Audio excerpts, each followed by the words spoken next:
ਅੱਜ ਸ਼੍ਰੀ ਫਤਿਹਗੜ੍ਹ ਸਾਹਿਬ ਵਿੱਚ ਸ਼ਹੀਦੀ ਜੋੜ ਮੇਲ ਦਾ ਆਖਰੀ ਦਿਨ ਹੈ। ਵਿਰਾਗਮਈ ਨਗਰ ਕੀਰਤਨ ਇੱਥੇ ਸਜਾਇਆ ਗਿਆ ਤੇ ਗੁਰਦੁਆਰਾ ਫਤਿਹਗੜ੍ਹ ਸਾਹਿਬ ਤੋਂ ਵਿਸ਼ਾਲ ਨਗਰ ਕੀਰਤਨ ਦੀ ਆਰੰਭਤਾ ਹੋਈ ਤੇ ਗੁਰਦੁਆਰਾ ਜੋਤੀ ਸਰੂਪ ਸਾਹਿਬ ਪਹੁੰਚ ਕੇ ਇਹ ਸੰਪੰਨ ਹੋਇਆ। ਛੋਟੇ ਸਾਹਿਬਜ਼ਾਦਿਆਂ ਦੀ ਸ਼ਹਾਦਤ ਨੂੰ ਸਮਰਪਿਤ ਇਸ ਨਗਰ ਕੀਰਤਨ ਦੇ ਵਿੱਚ ਵਿਰਾਗਮਈ ਨਗਰ ਕੀਰਤਨ ਦੇ ਵਿੱਚ ਆਸਥਾ ਤੇ ਸ਼ਰਧਾ ਦੇ ਨਾਲ ਵੱਡੀ ਗਿਣਤੀ ਸੰਗਤ ਇਸ ਸ਼ਹਾਦਤ ਨੂੰ ਸਜਦਾ ਕਰਨ ਦੇ ਲਈ ਸ਼ਾਮਿਲ ਹੋਈ।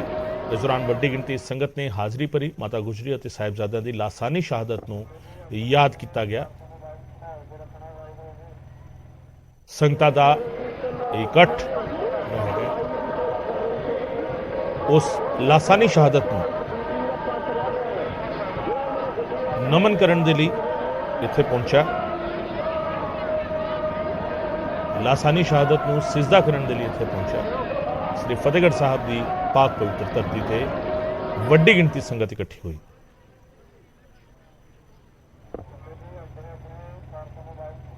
फतेहगढ़ साहब शहीदों की धरती से गुरु की लाडलियां फौजां दे तुहानूं दर्शन कराने आ। बाबा अवतार सिंह जी चक्रवर्ती महाकाल, तुसी इस स्वरूप नूं दर्शन करो।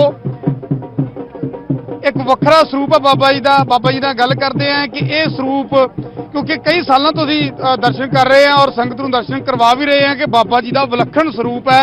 तुसी कड़े देखो सजाए हुए ने, दस्तार देखो किस तरह गुरु के चिन्ह, गुरु दी निशानियां किस तरह दस्तार दे विच सजाइयां होईयां ने। बाबा जी वाहिगुरू जी का खालसा, श्री वाहिगुरू जी की फतेह। बाबा जी थोड़ा जिहा दसो आपदे बारे, ये जिहड़ा स्वरूप है कदों तो सजाया होया और कितना समा लग जांदा तुहानूं इस पूरे स्वरूप दे विच आउण नूं? आ मूरे खड़ के आके मैं इधर भी निकलिया सीगा, जो डंगर चारन भेजा सीगा, मैं डंगर कुट के छप्पर च पाड़ गया। बस मैं मुड़ के इदा ही मैं बाहर ही तुरया फिरदा, बिजर के प्रचार करदा करदा हौली हौली छोटी जी दस्तार, पहला इधर भी निक्की जी दस्तार सी, पहला मैं केस की थले 2-2.5 मीटर की केस की नीली, उपर चिट्टा दमाला 5 मीटर का चिट्टा दमाला सिउंदा सी पहले निक्का, फिर हौली हौली जिवें महाराज किरपा करदे करदे करदे करदे मैं 300 मीटर सी आउण लग गया। जो 300 से आने लग गया तो मैं सचखंड हजूर साहब चले गया। 5 साल से रहना पाया हजूर साहब जाके, बाद फिर 5 साल में मेरी बैटरी फुल करके चार्ज करके मां ने मैंने भेजता पंजाब च। तो मुड़ के मैं जो पंजाब च आया तो कादियां पिंड के लागे धन्ना चीमा पिंड है, बाबा श्री चंद का पासक सीगा, बाबा बूरा, बाबे बूरे ने मैंने फोन किया, बाबा जी तुसीं कित्थे हो? मैं कहा मैं हजूर साहब तो आ गया। कहना हजूर साहब गुरु गोबिंद सिंह मेरे को आया होया वा भी अवतार सिंह बुला तो मैं दमाले नवे दे के उन्हें हेमकुंड साहब भेजना। तो मैं क्या महाराज मैं 350 मिनट तो पहले से ही फिरदा। कहना जिन्नी तू आ सकता उन्नी दस्तार से आ, मैं तेन बजाजी दुकान से लैके जाना। तो मैनू महाराज की कृपा ने बजाज दुकान से लै गया उत्थे, तो कहना दस्तार सी आनी है। कहना अगे तो इन्नी बड़ी पहले दस्तार सी आई, फिर 350 मीटर होर सी आई जाता। कहते नहीं होर सी आनी आ, किन्ने पैसे लैने आ? मैं कहा ठेका कर ला बजाजी नूं। मैं आख्या और ठेका कहता चल 11,000 दे दो मैनू बजाजी कहता। मैं कहा तैनूं 15,000 दे दे, इनू 11,000 थोड़ा वा, मैं दमाले बाहले सिया लेने आ। पर महाराज कहते नहीं नहीं कि जिन्ने मर्जी सिया लू, किन्ने कि सिया लूगा? बजाजी कहता मैं जो लग्या 11,000 रुपया दिता, मैं 12 दे सिया गया, 13, 14, 15, 20, 25, 50, 25, 26, 27, 28, 32,000 तक दस्तार मैं सिया गया। कहता बाबा बस कर जा, मेरी दुकान ही बेली करती जाके। मैं कहा भाई महाराज की कृपा जब शुरू ही होया वा, ये गुरु साहब की कृपा, उही कृपा करन दे, ओदी बख्शिश कर। कितने मीटर की दस्तार इस वेले सजाई हुई बाबा जी? 645 मीटर दमाला सी सिया लेने।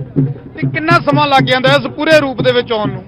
ਅੱਜ ਤਾਂ ਅਸੀਂ ਲੇਟ ਹੋ ਗਏ, ਰੈਣ ਸਵਾਈ 'ਚ ਬਹਿ ਗਏ ਅਸੀਂ। ਅੰਮ੍ਰਿਤ ਵੇਲੇ 4 ਵਜੇ 5 ਵਜੇ ਸਮਾਪਤੀ ਕਰਨੀ ਆ, 5:30 6 ਵੱਜ ਗਏ। ਫਿਰ ਵੀ 6 ਵਜੇ ਦਮਾਲੇ ਅਸੀਂ ਵਧਾ ਕੇ 2 ਘੰਟੇ ਦਮਾਲੇ ਵਧਾਏ ਤੇ ਫਿਰ ਘੰਟਾ ਖੰਡ ਚੋਣਾਂ ਕਰਨੀਆਂ, ਇਸ਼ਨਾਨ ਕਰਨ, ਦਾਤਨ ਕਰਨੀ, ਫਿਰ ਤਿਆਰ ਪ੍ਰਤਿਆਰ ਹੋ ਕੇ ਫਿਰ ਵੀ ਸਾਨੂੰ 5 ਤੋਂ 6 ਘੰਟੇ ਲੱਗ ਗਏ ਸਾਨੂੰ।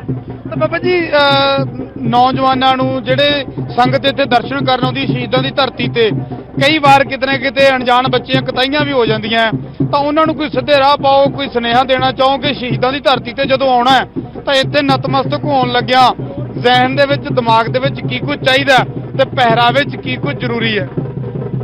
ਇਹਨਾਂ ਨੂੰ ਸਾਰਿਆਂ ਨੂੰ ਪਤਾ ਹੀ ਆ, ਸਾਰੇ ਪੰਜਾਬੀ ਆ, ਸਿੱਖਾਂ ਦੇ ਮੁੰਡੇ ਆ, ਪਰ ਭਈਏ ਬਣੇ ਫਿਰਦੇ ਆ।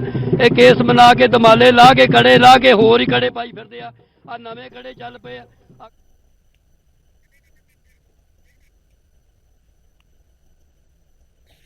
ਤੇ ਮੇਰੇ ਸਹਿਯੋਗੀ ਨਪਿੰਦਰ ਇਸ ਵੇਲੇ ਮੇਰੇ ਨਾਲ ਜੁੜਨਗੇ, ਉਹਨਾਂ ਦੇ ਨਾਲ ਅਸੀਂ ਗੱਲ ਕਰਦੇ ਹਾਂ। ਤੇ ਨਪਿੰਦਰ, ਵਿਰਾਗਮਈ ਨਗਰ ਕੀਰਤਨ ਔਰ ਤਸਵੀਰਾਂ ਜਿਹੜੀਆਂ ਦੇਖ ਰਹੇ ਹਾਂ ਅਸੀਂ, ਜਿਹੜੇ ਤੁਸੀਂ ਗੱਲਬਾਤ ਕੀਤੀ ਨਿਹੰਗ ਸਿੰਘਾਂ ਦੇ ਨਾਲ। ਇੱਕ ਵੱਖਰੇ ਬਾਣੇ ਵਿੱਚ ਬਾਬਾ ਜੀ ਨਜ਼ਰ ਆਏ ਔਰ ਇਸ ਤਰੀਕੇ ਦੀਆਂ ਕਈ ਤਸਵੀਰਾਂ ਅੱਜ ਵੇਖਣ ਨੂੰ ਮਿਲੀਆਂ ਹੋਣਗੀਆਂ।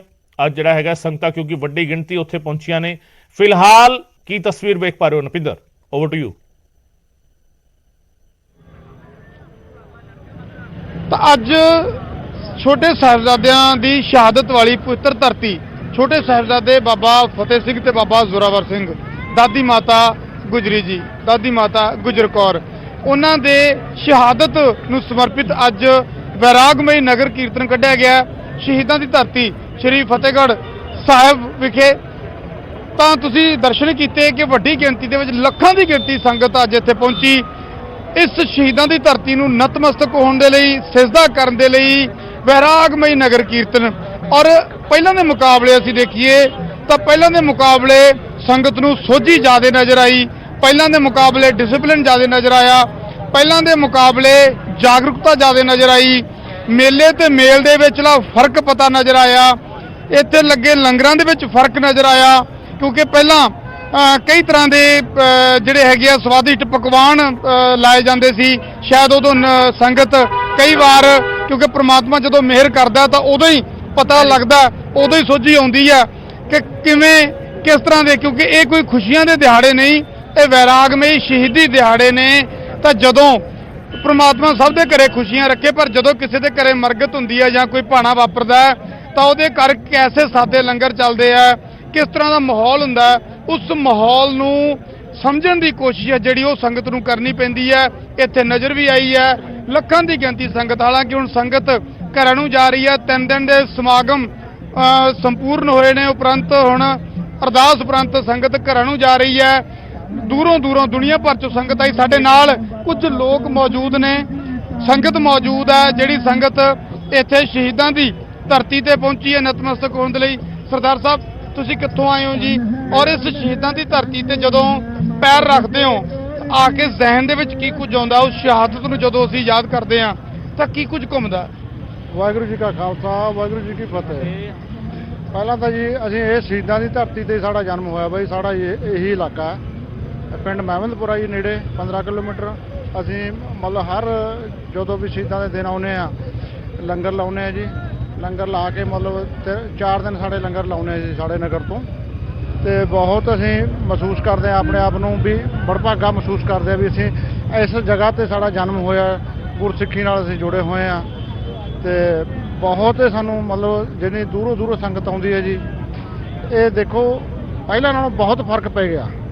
ਜਿਸ ਤਰ੍ਹਾਂ ਹੁਣ ਲੰਗਰਾਂ ਦਾ ਲਾ ਲਓ ਤੁਸੀਂ, ਪਹਿਲਾਂ ਲੰਗਰ ਤੁਸੀਂ ਪਹਿਲਾਂ ਵੀ ਗੱਲ ਦੱਸੀ ਆ ਵੀ ਪਹਿਲਾਂ ਮਠਿਆਈਆਂ ਕਈ ਤਰ੍ਹਾਂ ਦੇ ਪਕਵਾਨ ਚੱਲ ਪਏ ਤੇ ਹੁਣ ਉਹ ਚੀਜ਼ ਨਹੀਂ ਹੈ ਜੀ। ਤੇ ਲਾਊਡ ਸਪੀਕਰ ਜਾਂ ਹੋਰ ਸ਼ੋਰ ਸ਼ਰਾਬਾ ਜਿਸ ਤਰ੍ਹਾਂ ਚੰਡੋਲ ਵਗੈਰਾ ਹੋ ਗਏ, ਮੇਲਾ ਬਣਾ ਦਿੱਤਾ ਸੀ ਸ਼ਹੀਦੀ ਜੋੜ ਮੇਲ ਨੂੰ। ਹਾਂਜੀ ਹਾਂਜੀ, ਹੁਣ ਉਸ ਤੋਂ ਲਗਾਮ ਕੱਸੀ ਗਈ ਆ। ਬਹੁਤ ਆਉਣ ਵਾਲੇ ਸਮੇਂ 'ਚ ਹੋਰ ਵੀ ਜ਼ਿਆਦਾ ਫਰਕ ਪੈ ਜਾਊਗਾ ਜੀ। ਤੇ ਇੱਕ ਤੁਹਾਨੂੰ ਲੱਗਦਾ ਹੈ ਕਿ ਜਾਣਕਾਰੀ ਕਿਤੇ ਨਾ ਕਿਤੇ ਬਹੁਤ ਪ੍ਰਚਾਰ ਦੀ ਲੋੜ ਹੈ। ਇਹ ਸ਼ਹਾਦਤਾਂ ਸਦੀਆਂ ਕੀ ਜੁਗਾ ਜਗੰਤਰ ਤੱਕ ਇੱਕ ਅੱਧੀ ਸ਼ਹਾਦਤ ਹੁੰਦੀ ਹੈ ਜਿਹੜੀ ਐਸੀ ਸ਼ਹਾਦਤ ਦੁਨੀਆ ਦੇ ਵਿੱਚ ਸਭ ਤੋਂ ਛੋਟੇ ਸ਼ਹੀਦ ਬਾਬਾ ਫਤਿਹ ਸਿੰਘ, ਬਾਬਾ ਜ਼ੋਰਾਵਰ ਸਿੰਘ, ਦੁਨੀਆ ਦੇ ਵਿੱਚ ਦੇਸ਼ ਧਰਮ ਕੌਮ ਦੀ ਖਾਤਰ ਸ਼ਹਾਦਤ ਦੇਣ ਵਾਲੇ ਮੈਨੂੰ ਲੱਗਦਾ ਸਭ ਤੋਂ ਛੋਟੇ ਸ਼ਹੀਦ। ਇਦੋਂ ਵੱਡੀ ਉਦਾਹਰਣ ਦੁਨੀਆ 'ਚ ਕਿੱਧਰੇ ਨਹੀਂ ਮਿਲਦੀ। ਇਸ ਪ੍ਰਚਾਰ ਦੀ ਤੁਹਾਨੂੰ ਲੱਗਦਾ ਹੈ ਕਿ ਸੰਗਤ ਨੂੰ ਜ਼ਿਆਦਾ ਤੋਂ ਜ਼ਿਆਦਾ ਉਪਰਾਲੇ ਹੋਣ? ਹਾਂਜੀ ਹਾਂਜੀ, ਦੇਖੋ ਇਹ ਜਿਹੜੀ ਸ਼ਹੀਦੀ ਦਾ ਧਰਤੀ ਹੈਗੀ ਆ, ਇਹ ਸ਼ਹੀਦਾਂ ਦੀ, ਇਹਨਾਂ ਨੂੰ ਮੁੱਖ ਰੱਖ ਕੇ ਮਤਲਬ ਕਿ ਸੰਗਤ ਦੇ ਵਿੱਚ ਭਾਵਨਾ ਪੈਦਾ ਹੋ ਰਹੀ ਆ। ਪਹਿਲਾਂ ਵਾਲੇ ਸਮੇਂ ਨਾਲੋਂ ਹੁਣ ਨੌਜਵਾਨੀ ਪੀੜ੍ਹੀ ਹੈ ਜਿਹੜੀ, ਇਹਦੇ ਵਿੱਚ ਬਹੁਤ ਜਾਗਰੂਕਤਾ ਆ ਗਈ ਹੈ ਜੀ ਪਹਿਲਾਂ ਨਾਲੋਂ। ਤੇ ਹੁਣ ਆਉਣ ਵਾਲੇ ਬੱਚਿਆਂ ਨੂੰ ਸਾਨੂੰ ਬਹੁਤ ਮਤਲਬ ਇਹ ਜਾਗਰੂਕਤਾ ਮਿਲੂਗੀ। ਜਾਗਰੂਕਤਾ ਦੀ ਬਹੁਤ ਲੋੜ ਹੈ। ਇਸ ਧਰਤੀ ਨਾਲ ਜੁੜੇ ਰਹਿਣ ਦੀ ਬਹੁਤ ਜ਼ਰੂਰਤ ਹੈ ਕਿਉਂਕਿ ਜਿਹੜੀਆਂ ਕੌਮਾਂ ਆਪਦਾ ਇਤਿਹਾਸ ਵਿਸਾਰ ਦਿੰਦੀਆਂ ਉਹ ਕੌਮਾਂ ਖਤਮ ਹੋ ਜਾਂਦੀਆਂ, ਪਰ ਇਹ ਬਾਜਾਂ ਵਾਲੇ ਦੀ ਸਾਜੀ ਕੌਮ ਹੈ, ਇਹ ਖਤਮ ਨਹੀਂ ਹੁੰਦੀ। ਲੱਖ ਸਾਜ਼ਿਸ਼ਾਂ ਹੋ ਜਾਣ, ਲੱਖ ਕੁਝ ਵੀ ਹੋ ਜਾਏ, ਪਰ ਇਹ ਬਾਜਾਂ ਵਾਲੇ ਨੇ 4 ਪੁੱਤ ਵਾਰ ਕੇ ਜਿਹੜੀ ਕੌਮ ਸਾਜੀ ਹੋਵੇ ਤਾਂ ਉਸ ਕੌਮ ਨੂੰ ਖਤਮ ਕਰਨਾ ਇੰਨਾ ਆਸਾਨ ਨਹੀਂ ਹੁੰਦਾ। ਇਹ ਬਾਜਾਂ ਵਾਲੇ ਦੀ ਕੌਮ ਹੈ, ਸ਼ਹੀਦਾਂ ਦੀ ਧਰਤੀ ਤੇ ਹੋਰ ਵੀ ਸੰਗਤ ਇੱਥੇ ਮੌਜੂਦ ਹੈ। ਬਾਈ ਜੀ, ਤੁਸੀਂ ਕਿੱਥੋਂ ਆਏ ਹੋ ਜੀ? ਪਟਿਆਲੇ ਤੋਂ ਆਏ ਜੀ। ਹਰ ਸਾਲ ਆਉਣੇ ਹੋ? ਹਾਂਜੀ ਹਾਂਜੀ। ਤਾਂ ਕਿਵੇਂ ਸਮਝਦੇ ਹੋ ਜਦੋਂ ਇੱਥੇ ਸੰਗਤ ਆਉਂਦੀ ਹੈ, ਨੌਜਵਾਨ ਆਉਂਦੇ ਆ ਤਾਂ ਪ੍ਰੇਰਣਾ ਲੈ ਕੇ ਜਾਂਦੇ ਆ? ਦੇਖੋ ਜੀ, ਨੌਜਵਾਨਾਂ ਨੂੰ ਬੇਨਤੀ ਹੈ, ਨੌਜਵਾਨ ਸੇਵਾ ਬਹੁਤ ਕਰਦੇ ਨੇ ਤੇ ਅੱਜ ਕੱਲ੍ਹ ਮੈਂ ਦੇਖਿਆ ਪਤਿਤ ਬਹੁਤ ਨੇ। ਜੇ ਸੇਵਾ ਦੇ ਨਾਲ ਉਹ ਸਿੱਖੀ ਸਰੂਪ 'ਚ ਵੀ ਆ ਜਾਣ ਤਾਂ ਬਹੁਤ ਵਧੀਆ ਗੱਲ ਹੈ। ਸਿੱਖੀ ਸਰੂਪ 'ਚ ਤਾਂ ਹਾਲੇ ਮੈਂ ਵੀ ਨਹੀਂ ਆਇਆ ਜੀ, ਪਰ ਵਾਹਿਗੁਰੂ ਦੀ ਕਿਰਪਾ ਨਾਲ ਸੇਵਾ ਜ਼ਰੂਰ ਇੱਥੇ ਲੱਗੀ ਆ। ਹਾਂਜੀ ਹਾਂਜੀ, ਵੀ ਇਹ ਜ਼ਰੂਰ ਆਉਣਾ ਚਾਹੀਦਾ ਹੈ। ਤਾਂ ਸਿੱਖੀ ਸਰੂਪ 'ਚ ਕਹਿੰਦੇ ਆਉਣਾ ਚਾਹੀਦਾ ਹੈ। ਇਹ ਜਦੋਂ ਵਾਹਿਗੁਰੂ ਕਿਰਪਾ ਕਰਦਾ ਉਦੋਂ ਹੀ ਕਿਰਪਾ ਹੁੰਦੀ ਹੈ। ਸਰਦਾਰ ਸਾਹਿਬ ਕਿਵੇਂ ਸਮਝਦੇ ਹੋ, ਇਸ ਧਰਤੀ ਤੇ ਆ ਕੇ ਸੰਗਤ ਨੂੰ ਸਮਝਣਾ ਚਾਹੀਦਾ ਹੈ, ਸੰਗਤ ਇੱਥੋਂ ਸੰਦੇਸ਼ ਲੈ ਕੇ ਜਾਵੇ, ਆਪਣੀਆਂ ਨਸਲਾਂ, ਆਪਣੀ ਆਉਣ ਵਾਲੀਆਂ ਪੀੜ੍ਹੀਆਂ ਨੂੰ ਇੱਥੋਂ ਸੰਦੇਸ਼ ਜਾਵੇ। ਤੁਸੀਂ ਮੇਰੀ ਗੱਲ ਸੁਣੋ, ਮੈਂ ਡੇਲੀ ਦਰਬਾਰ ਸਾਹਿਬ ਜਾਂਦਾ ਸੀ, 2 ਵਜੇ ਇਸ਼ਨਾਨ ਕੀਤਾ ਵਾ, 2:30 ਵਜੇ ਮੈਂ ਐਨ ਤੁਰ ਪਿਆ। ਬੱਚੇ ਮੇਰੇ ਗੱਲ ਦੇ ਆਏ ਆ, ਨਿੱਕੇ ਨਿੱਕੇ ਬੱਚੇ ਸਾਰੇ ਭੇਜੇ ਵੀ ਤੁਸੀਂ ਜਾਓ, ਜਾ ਕੇ ਉੱਥੋਂ ਸਿੱਖਿਆ ਲਵੋ। ਗੁਰੂ ਗੋਬਿੰਦ ਸਿੰਘ ਸਾਹਿਬਜ਼ਾਦੇ ਨੇ ਕੀ ਕੁਛ ਨਹੀਂ ਕੀਤਾ, ਸ਼ਹੀਦੀਆਂ ਪ੍ਰਾਪਤ ਕੀਤੀਆਂ। ਚਮਕੌਰ ਸਾਹਿਬ ਦੀ ਗੜੀ ਤੇ ਕੋਈ ਇੱਥੇ, ਤੇ ਬੱਚੇ ਗੱਲ ਦੇ ਭੇਜੇ। ਮੈਂ ਤੇ ਮੇਰਾ ਰਾਤ ਨੂੰ ਸੌਂ ਦੇ ਮੈਂ ਜਾਣਾ ਅੰਮ੍ਰਿਤਸਰ ਗਿਆ, ਅੰਮ੍ਰਿਤਸਰ ਗਿਆ ਵੀ ਇੰਨੀ ਮੈਨੂੰ ਸ਼ਰਧਾ, ਇੰਨਾ ਪਿਆਰ ਹੀ ਵੀ ਮੈਂ ਜਾਣਾ ਜ਼ਰੂਰ ਮੱਥਾ ਟੇਕਣ, ਵੀ ਮੇਰਾ ਕਿਤੇ ਨਾਗਾ ਨਾ ਪੈ ਜਾਵੇ ਬਸ। ਤਾਂ ਕਿਤੇ ਨਾਗਾ ਨਾ ਪੈ ਜਾਵੇ। ਤਾਂ ਇਹ ਸ਼ਰਧਾ ਦੀ ਗੱਲ ਹੈ, ਇਹ ਆਸਥਾ ਦੀ ਗੱਲ ਹੈ, ਇਹ ਸ਼ਹੀਦਾਂ ਨੂੰ ਸਮਰਪਿਤ ਹੋਣ ਦੀ ਗੱਲ ਹੈ। ਕਿਉਂਕਿ ਬਾਜਾਂ ਵਾਲੇ ਨੇ ਤਾਂ ਸਭ ਕੁਝ ਵਾਰਤਾ ਸਰਬੰਸ ਦਾਨੀ, ਤੇ ਅਸੀਂ ਉਹਦੀ ਸੋਚ ਤੇ ਵੀ ਨਹੀਂ ਚੱਲ ਸਕਦੇ। ਅਸੀਂ ਇੱਕ ਦਿਨ ਆ ਕੇ ਇੱਥੇ ਨਤਮਸਤਕ ਵੀ ਨਹੀਂ ਹੋ ਸਕਦੇ। ਅਸੀਂ 10 ਮਿੰਟ ਉਹਨਾਂ ਲਈ ਅਰਦਾਸ ਵੀ ਨਹੀਂ ਕਰ ਸਕਦੇ। ਅਸੀਂ ਸਰਬੱਤ ਦੇ ਭਲੇ ਲਈ ਅਰਦਾਸ ਵੀ ਨਹੀਂ ਕਰ ਸਕਦੇ। ਤਾਂ ਮੈਨੂੰ ਲੱਗਦਾ ਸਮਝਣ ਦੀ ਜ਼ਰੂਰਤ ਆ। ਇੱਕ ਬੇਨਤੀ ਗਗਨ ਹੋਰ ਬਹੁਤ ਜ਼ਰੂਰੀ ਹੈ, ਜਿਹੜੇ ਨੌਜਵਾਨ ਸੰਗਤ ਇੱਥੇ ਆਉਂਦੀ ਹੈ, ਹਾਲਾਂਕਿ ਜਿਸ ਤਰ੍ਹਾਂ ਸਰਦਾਰ ਸਾਹਿਬ ਹੋਰਾਂ ਨੇ ਦੱਸਿਆ ਬੜੀ ਸੋਝੀ ਆ ਗਈ ਹੈ ਸੰਗਤ ਦੇ ਵਿੱਚ, ਪਰ ਹਾਲੇ ਵੀ ਕਈ ਨੌਜਵਾਨ ਬੜੀ ਉੱਚੀ ਆਵਾਜ਼ ਤੇ ਟਰੈਕਟਰਾਂ ਤੇ ਡੈਕ ਲਾ ਕੇ, ਬੇਸ਼ੱਕ ਉਹ ਧਾਰਮਿਕ ਗਾਣਾ ਚੱਲਦਾ ਹੋਵੇ, ਪਰ ਜਦੋਂ ਕਿਸੇ ਦੇ ਘਰੇ ਵੈਰਾਗ ਚੱਲ ਰਿਹਾ ਹੋਵੇ ਤਾਂ ਉਦੋਂ ਇਸ ਤਰ੍ਹਾਂ ਦੀਆਂ ਚੀਜ਼ਾਂ ਸ਼ੋਭਾ ਨਹੀਂ ਦਿੰਦੀਆਂ, ਸੋਂਦੀਆਂ ਨਹੀਂ। ਤਾਂ ਲੱਗਦਾ ਹੈ ਕਿ ਜਿਵੇਂ ਜਿਵੇਂ ਜਾਗਰੂਕਤਾ ਆ ਰਹੀ ਹੈ, ਹੋਰ ਵੀ ਆਉਣ ਵਾਲੇ ਟਾਈਮ ਦੇ ਵਿੱਚ ਚੀਜ਼ਾਂ ਠੀਕ ਹੋਣਗੀਆਂ। ਸੰਗਤ ਜਿਵੇਂ ਟਰੈਕਟਰਾਂ ਨੂੰ ਭਜਾਉਣ ਦੀ ਬਜਾਏ ਦੀਵਾਨਾਂ ਦੇ ਵਿੱਚ ਜਾ ਕੇ ਬੈਠੇ, ਉੱਥੋਂ ਦੀਵਾਨ ਦੇ ਵਿੱਚ ਕੀਰਤਨ ਸਰਵਣ ਕਰੇ, ਉੱਥੋਂ ਚੰਗੀ ਸੋਚ ਲੈ ਕੇ ਜਾਵੇ, ਗੁਰੂ ਦੀ ਬਾਣੀ ਸੁਣੋ। ਗੁਰਦੁਆਰਾ ਸਾਹਿਬ ਦੇ ਵਿੱਚ ਜਦੋਂ ਤੁਸੀਂ ਕੋਈ ਵੀ ਸ਼ਖਸ, ਚਾਹੇ ਉਹ ਕਿਸੇ ਧਰਮ ਨਾਲ, ਕਿਉਂਕਿ 10ਵੇਂ ਪਾਤਸ਼ਾਹ ਦੇ ਤਾਂ ਸਾਰੇ ਧਰਮਾਂ ਨਾਲ ਜੁੜੇ ਹੋਏ ਜਿਹੜੀ ਸੰਗਤ ਸੀਗੀ, ਕਿੰਨੇ ਹਮੇਸ਼ਾ ਗੁਰੂ ਸਾਹਿਬ ਦੀ ਕਦੇ ਵੀ ਲੜਾਈ ਕਿਸੇ ਧਰਮ ਦੇ ਖਿਲਾਫ ਨਹੀਂ ਰਹੀ। ਕਿੰਨੇ ਮੁਗਲ ਜਿਹੜੇ ਆ ਗੁਰੂ ਸਾਹਿਬ ਦੇ, ਕਿੰਨੇ ਮੁਸਲਮਾਨ ਭਗਤ ਰਹੇ, ਗਨੀ ਖਾਂ, ਨਬੀ ਖਾਂ ਕਰ ਲਓ ਤੁਸੀਂ ਕੋਟਲਾ ਨਿਹੰਗ ਖਾਂ ਵਾਲੇ, ਨਿਹੰਗ ਖਾਂ ਚੌਧਰੀ ਕਰ ਲਓ, ਤੁਸੀਂ ਕਿੰਨੇ ਕੁ ਨਾਮ ਤੁਸੀਂ ਲਾਓਗੇ। ਅਨੇਕਾਂ ਹਿੰਦੂ ਗੁਰੂ ਦੀ ਸ਼ਰਨ ਦੇ ਵਿੱਚ ਆਏ। 9ਵੇਂ ਪਾਤਸ਼ਾਹ ਨੇ ਸੀਸ ਕਟਵਾਇਆ ਕਸ਼ਮੀਰੀ ਪੰਡਤਾਂ ਦੀ ਇੱਕ ਬੇਨਤੀ ਤੇ। ਇਸ ਕਰਕੇ ਜ਼ਰੂਰੀ ਹੈ ਧਰਮ ਦੀ ਸੋਚ ਤੇ, ਚਾਹੇ ਉਹ ਕਿਸੇ ਵੀ ਧਰਮ ਦੇ ਵਿੱਚ ਹੈ, ਪਰ ਉਹ ਜ਼ਰੂਰੀ ਹੈ ਕਿ ਇੱਕ ਅੱਛੀ ਸੋਚ, ਅੱਛਾ ਸਮਾਜ ਸਿਰਜਣ ਦੀ। ਜੀ ਨਪਿੰਦਰ, ਹਰ ਵਾਰ ਕਿਉਂਕਿ ਤੁਸੀਂ ਵੀ ਕਵਰ ਕਰਦੇ ਹੋ, ਔਰ ਫਤਿਹਗੜ੍ਹ ਸਾਹਿਬ ਸ਼ਹੀਦੀ ਜੋੜ ਮੇਲ ਆਪਣੇ ਆਪ ਵਿੱਚ ਵਿਰਾਗਮਈ ਨਗਰ ਕੀਰਤਨ ਸੀਗਾ, ਲੱਖਾਂ ਦੀ ਗਿਣਤੀ ਸੰਗਤ ਸ਼ਾਮਿਲ ਹੋਈ। ਆਪਾਂ ਫਰਕ ਦੀ ਗੱਲ ਕਰ ਰਹੇ ਸੀਗੇ, ਪਿਛਲੀ ਵਾਰ ਦੇ ਨਾਲੋਂ ਫਰਕ ਕਿਸ ਤਰੀਕੇ ਪਿਆ। ਅਸੀਂ ਇੱਕ ਰਿਪੋਰਟ ਵੀ ਤੁਹਾਡੀ ਪਿਛਲੇ ਦਿਨ ਦਿਖਾਈ ਕਿ ਦਸਤਾਰਾਂ ਦਾ ਲੰਗਰ ਜਿਹੜਾ ਸੀਗਾ, ਉੱਥੇ ਸਿੱਖ ਨੌਜਵਾਨ ਤਾਂ ਗਏ ਨੇ, ਦੂਜੇ ਧਰਮਾਂ ਦੇ ਮੰਨਣ ਵਾਲੇ ਲੋਕ ਵੀ ਇੱਥੇ ਪਹੁੰਚੇ, ਉਹਨਾਂ ਨੇ ਵੀ ਦਸਤਾਰਾਂ ਸਜਾ ਕੇ ਦੇਖੀਆਂ, ਉਹਨਾਂ ਨੇ ਵੀ ਦਸਤਾਰਾਂ ਸਜਾਈਆਂ। ਇਹ ਜਿਹੜੀ ਅਸੀਂ ਗੱਲ ਕਰ ਰਹੇ ਸੀਗੇ ਕਿ ਇਸ ਮੌਕੇ ਨੂੰ, ਜਿਹੜੀ ਤੁਸੀਂ ਸਵਾਲ ਵੀ ਪੁੱਛ ਰਹੇ ਸੀਗੇ ਕਿ ਇਸ ਦਿਨ ਨੂੰ ਪੂਰੀ ਦੁਨੀਆ ਤੱਕ ਪਹੁੰਚਾਇਆ ਜਾਵੇ, ਕਿਉਂਕਿ ਇਹ ਕੁਰਬਾਨੀ ਜਿਹੜੀ ਹੈ ਸਿਰਫ ਇੱਕ ਸਿੱਖ ਧਰਮ ਦੇ ਲਈ ਨਹੀਂ ਹੈ, ਇਹ ਲਾਸਾਨੀ ਸ਼ਹਾਦਤ ਜਿਹੜੀ ਹੈ ਪੂਰੀ ਕੁੱਲ ਜਹਾਨ ਦੇ ਲਈ ਹੈ। ਇਸ ਵਾਰ ਦੇ ਇਸ ਸ਼ਹੀਦੀ ਜੋੜ ਮੇਲ ਦੇ ਵਿੱਚ ਦੂਜੇ ਧਰਮਾਂ ਦੇ ਨਾਲ ਜੁੜੀਆਂ ਸੰਗਤਾਂ ਕਿੰਨੀਆਂ ਕੁ ਮਿਲੀਆਂ, ਔਰ ਕਿਸ ਤਰੀਕੇ ਦਾ ਉਹਨਾਂ ਨੇ ਕੀ ਸਿੱਖਿਆ ਲਈ, ਖਾਸ ਕਰਕੇ ਜੇ ਕਿਸੇ ਨਾਲ ਗੱਲ ਹੋਈ ਹੋਵੇ ਤੁਹਾਡੀ ਨਪਿੰਦਰ? ਬਿਲਕੁਲ ਗਗਨ, ਤਾਂ ਮੈਂ ਤਸਵੀਰਾਂ ਵੀ ਨਾਲ ਸਾਡੇ ਸਹਿਯੋਗੀ ਅਜੇ ਨੇ। ਅਜੇ ਤੁਸੀਂ ਸੰਗਤ ਹਾਲਾਂਕਿ ਇੱਥੋਂ ਜਾ ਰਹੀ ਹੈ ਇਸ ਵੇਲੇ, ਤਾਂ ਉਹ ਤਸਵੀਰਾਂ ਜ਼ਰੂਰ ਗੁਰਦੁਆਰਾ ਸਾਹਿਬ ਦੇ ਦਰਸ਼ਨ ਵੀ ਨਾਲ ਕਰਾਈ ਜਾਣਗੇ। ਨਾਲ ਮੈਂ ਤੁਹਾਨੂੰ ਜਿਹੜੀ ਤੁਸੀਂ ਗੱਲ ਸ਼ੁਰੂ ਕੀਤੀ ਹੈ ਮੈਂ ਉਹਦਾ ਵੀ ਜ਼ਿਕਰ ਕਰਦਾ। ਗੁਰਦੁਆਰਾ ਜੋਤੀ ਸਰੂਪ ਸਾਹਿਬ ਦੇ ਸੰਗਤ ਜੀ ਤੁਸੀਂ ਦਰਸ਼ਨ ਕਰੋ, ਅਸੀਂ ਉਸ ਗੱਲ ਤੇ ਆਉਣੇ ਆ। ਦੇਖੋ, ਇਸ ਅਸਥਾਨ ਤੇ ਸ਼ਹਾਦਤ ਦੇ ਜਿਹੜੇ ਸ਼ਹੀਦੀ ਸਮਾਗਮ ਨੇ, ਇਸ ਦੌਰਾਨ ਅਸੀਂ ਹਰ ਧਰਮ ਨਾਲ ਜੁੜੀ ਸੰਗਤ ਵੇਖੀ। ਅਸੀਂ ਇੱਥੇ ਹਿੰਦੂ ਭਰਾ ਦੇਖੇ, ਅਸੀਂ ਇੱਥੇ ਪੰਡਿਤ ਭਰਾ ਦੇਖੇ, ਅਸੀਂ ਇੱਥੇ ਮੁਸਲਿਮ ਭਰਾ ਦੇਖੇ। ਮਲੇਰਕੋਟਲਾ ਨਵਾਬ ਸ਼ੇਰ ਮੁਹੰਮਦ ਖਾਨ ਜਿਹਦੇ ਅਨੇਕਾਂ ਸਿੱਖ ਇਸ ਵੇਲੇ ਉਹਨਾਂ ਦੇ ਅਨੁਆਈ ਨੇ, ਉਹਨਾਂ ਦੇ ਭਗਤ ਨੇ, ਉਹਨਾਂ ਨੂੰ ਪੂਜਦੇ ਨੇ। ਤਾਂ ਬਾਬਾ ਨਵਾਬ ਸ਼ੇਰ ਮੁਹੰਮਦ ਖਾਨ ਮਲੇਰਕੋਟਲਾ ਵਾਲੇ, ਜਿਨ੍ਹਾਂ ਨੇ ਹਾ ਦਾ ਨਾਰਾ ਮਾਰਿਆ ਸਾਹਿਬਜ਼ਾਦਿਆਂ ਦੀ ਸ਼ਹਾਦਤ ਵੇਲੇ, ਉਹਨਾਂ ਦੇ ਮਲੇਰਕੋਟਲੇ ਦੀ ਸੰਗਤ ਇੱਥੇ ਲੰਗਰ ਲਾਇਆ ਹੋਇਆ ਉਹਨਾਂ ਨੇ ਪਿਛਲੇ ਕਈ ਦਿਨਾਂ ਤੋਂ। ਅਸੀਂ ਉਹ ਵੀ ਰਿਪੋਰਟ ਸਾਡੀ ਸੰਗਤ ਦੇ ਸਾਹਮਣੇ ਪੇਸ਼ ਕੀਤੀ ਸੀ। ਅਸੀਂ ਦੇਖਿਆ ਕਿ ਕਿਵੇਂ ਉਹਨਾਂ ਨੇ ਕਿੰਨੀ ਸ਼ਰਧਾ ਦੇ ਨਾਲ, ਔਰ ਸਾਫ਼ ਤੌਰ ਤੇ ਜਿਹੜੇ ਮੁਸਲਿਮ ਵੀਰ ਇੱਥੇ ਉਹ ਸੇਵਾ ਕਰ ਰਹੇ ਸੀ, ਤਾਂ ਉਹਨਾਂ ਨੇ ਬੜਾ ਖੁਸ਼ੀ ਦੇ ਨਾਲ ਇਹ ਗੱਲ ਦਾ ਜ਼ਿਕਰ ਕੀਤਾ ਕਿ 10ਵੇਂ ਪਾਤਸ਼ਾਹ ਤਾਂ ਸਭ ਦੇ ਨੇ, 10 ਗੁਰੂ ਸਭ ਦੇ ਨੇ, ਔਰ ਪਹਿਲੇ ਗੁਰੂ ਤੋਂ ਲੈ ਕੇ ਤੁਸੀਂ 10ਵੇਂ ਗੁਰੂ ਤੱਕ ਆ ਜਾਓ। ਪਹਿਲੇ ਪਾਤਸ਼ਾਹ ਨੇ ਭਾਈ ਮਰਦਾਨਾ ਜੀ ਨੂੰ ਨਾਲ ਰੱਖਿਆ। ਤੁਸੀਂ ਦਰਬਾਰ ਸਾਹਿਬ ਦੀ ਨੀਂਹ ਸਾਈਂ ਮੀਆਂ ਮੀਰ ਜੀ ਤੋਂ ਰਖਵਾਈ ਗਈ। ਤੁਸੀਂ ਕਿਹੜੀ ਉਦਾਹਰਨ ਦਿਓਗੇ? ਤੁਸੀਂ ਕਿੱਥੇ ਆਪਸੀ ਭਾਈਚਾਰੇ ਸਾਂਝ ਦਾ ਜਿਹੜਾ ਹੈਗਾ ਦੱਸਣ ਦੀ ਲੋੜ ਆ। ਤੁਸੀਂ ਦੇਖੋ ਪਹਿਲੇ ਗੁਰੂ ਤੋਂ ਜਦੋਂ ਜਿਹੜਾ ਸਿੱਖ ਮੁਸਲਿਮ ਭਾਈਚਾਰੇ ਦਾ ਜਿਹੜਾ ਸੰਕੇਤ ਦੇ ਦਿੱਤਾ ਜਾਵੇ ਤਾਂ ਤੁਹਾਨੂੰ ਧਰਮ ਦੇ ਨਾਂ ਤੇ ਵੰਡੀਆਂ ਪਾਉਣ ਦੀ ਲੋੜ ਨਹੀਂ ਰਹਿੰਦੀ।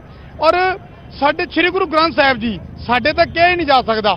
ਸਾਰੀ ਸੰਗਤ ਜਗਤ ਦੇ ਦੁਨੀਆ ਦੇ ਸ੍ਰੀ ਗੁਰੂ ਗ੍ਰੰਥ ਸਾਹਿਬ ਜੀ ਅਨੇਕਾਂ ਅੰਗਰੇਜ਼ ਪੜ੍ਹਦੇ ਨੇ, ਅਨੇਕਾਂ ਧਰਮਾਂ ਦੇ ਲੋਕ ਪੜ੍ਹਦੇ ਨੇ, ਕਿਉਂਕਿ ਸ੍ਰੀ ਗੁਰੂ ਗ੍ਰੰਥ ਸਾਹਿਬ ਜੀ ਇੱਕ ਐਸਾ ਖਜ਼ਾਨਾ ਹੈ ਜਿਹਦੇ ਵਿੱਚੋਂ ਦੁਨੀਆ ਨੂੰ ਸੰਪੂਰਨ ਕਰਨ ਦੇ ਲਈ ਤੁਸੀਂ ਉਹਦੇ ਤੋਂ ਗਿਆਨ ਲੈ ਸਕਦੇ ਆ। ਤੁਸੀਂ ਧਾਰਮਿਕ, ਤੁਸੀਂ ਸਮਾਜਿਕ, ਹਰ ਤਰ੍ਹਾਂ ਦਾ ਗਿਆਨ ਸ੍ਰੀ ਗੁਰੂ ਗ੍ਰੰਥ ਸਾਹਿਬ ਜੀ ਦੇ ਵਿੱਚ ਪਰੋਇਆ ਗਿਆ। ਤਾਂ ਦੇਖੋ ਉਹਦੇ ਵਿੱਚ ਤੁਸੀਂ ਦੇਖੋ ਕਿੰਨੇ ਜਿਹੜਾ ਹੈਗਾ ਮੁਸਲਿਮ ਜਿਹੜੇ ਫਕੀਰ ਹੋਏ, ਪੀਰ ਪੈਗੰਬਰ ਹੋਏ, ਉਹਨਾਂ ਦੀ ਬਾਣੀ ਦਰਜ ਹੈ। ਤੁਸੀਂ ਭੱਟਾਂ ਦੀ ਬਾਣੀ ਦਰਜ ਹੈ, ਸੰਤ ਕਬੀਰ ਜੀ ਦੀ ਬਾਣੀ ਦਰਜ ਹੈ। ਤੁਸੀਂ ਕਿਹਦਾ ਜ਼ਿਕਰ ਕਰੋਗੇ? ਤਾਂ ਸ੍ਰੀ ਗੁਰੂ ਗ੍ਰੰਥ ਸਾਹਿਬ ਜੀ ਜਿਹਦੇ ਸਾਨੂੰ ਲੜ ਲਾ ਕੇ ਗਏ ਦਸਮ ਪਿਤਾ, ਉਹਦੇ ਵਿੱਚੋਂ ਹੀ ਚੀਜ਼ਾਂ ਸਾਫ਼ ਹੋ ਜਾਂਦੀਆਂ ਕਿ ਧਰਮ ਦੇ ਨਾਂ ਤੇ ਕਦੇ ਵੰਡੀਆਂ ਨਹੀਂ ਪਾਈਆਂ ਜਾ ਸਕਦੀਆਂ। ਧਰਮ ਕਦੇ ਵੀ ਵਖਰੇਵੇਂ ਨਹੀਂ ਦੱਸਦਾ। ਸਿੱਖ ਧਰਮ ਹਮੇਸ਼ਾ ਤੋਂ ਏਕੇ ਦੀ ਗੱਲ ਕਰਦਾ ਹੈ। ਤਾਂ ਸੰਗਤ ਨੂੰ ਇਹੀ ਸੁਨੇਹਾ ਇਸ ਸ਼ਹੀਦੀ ਜੋੜ ਮੇਲ ਤੋਂ ਵੀ ਸਾਰੇ ਧਰਮਾਂ ਦੀ ਸੰਗਤ ਨੇ ਦੇਣ ਦੀ ਕੋਸ਼ਿਸ਼ ਕੀਤੀ ਹੈ ਕਿ ਸੰਗਤ ਜੀ ਧਰਮਾਂ ਦਾ ਰੌਲਾ ਨਹੀਂ ਹੈ, ਰੌਲਾ ਹੱਕ ਸੱਚ ਦਾ, ਰੌਲਾ ਸੱਚ ਝੂਠ ਦਾ, ਰੌਲਾ ਜ਼ਬਰ ਜ਼ੁਲਮ ਦੇ ਖਿਲਾਫ ਲੜਾਈ ਦਾ। ਦਸਮ ਪਿਤਾ ਨੇ ਇਹੀ ਜੰਗ ਜ਼ਬਰ ਜ਼ੁਲਮ ਦੇ ਤੇ ਅਤਿਆਚਾਰ ਦੇ ਖਿਲਾਫ ਸ਼ੁਰੂ ਕੀਤੀ ਸੀ ਔਰ ਉਸੇ ਸੋਚ ਤੇ ਪਹਿਰਾ ਦੇਣ ਦੀ ਲੋੜ ਹੈ ਜੀ।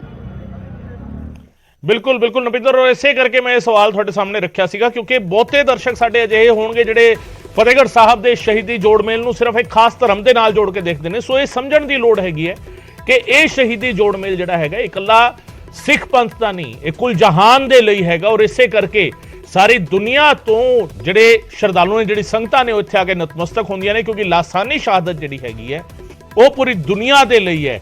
ਇਸ ਸ਼ਹਾਦਤ ਦੀ ਕੋਈ ਮਿਸਾਲ